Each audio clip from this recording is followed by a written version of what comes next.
रामटेक शहरातील टिळकवाड परिसरात दुपारच्या सुमारास एक हृदयद्रावक घटना उघडकीस आली.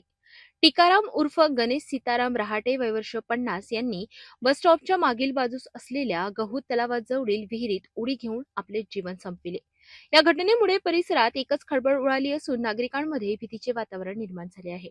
प्राप्त माहितीनुसार घटना घडली त्यावेळी मृताची पत्नी काचुरवाही येथे एका लग्न समारंभासाठी गेली होती. दरम्यान स्थानिक नागरिकांनी विहिरीत मृतदेह दिसल्याची माहिती तातडीने पोलिसांना दिली. माहिती मिळताच रामटेक पोलिसांनी घटनास्थळी धाव घेतली आणि विहिरीतून मृतदेह बाहेर काढला. यानंतर मृतदेह शवविच्छेदनासाठी उपजिल्हा रुग्णालयात पाठविण्यात आला. शवविच्छेदनानंतर मृतदेह नातेवाईकांच्या ताब्यात देण्यात येणार असल्याची माहिती पोलिसांनी दिली. दरम्यान आत्महत्येचे कारण अद्याप स्पष्ट झाले नसून रामटेक पोलीस या प्रकरणाचा पुढील तपास करीत आहेत.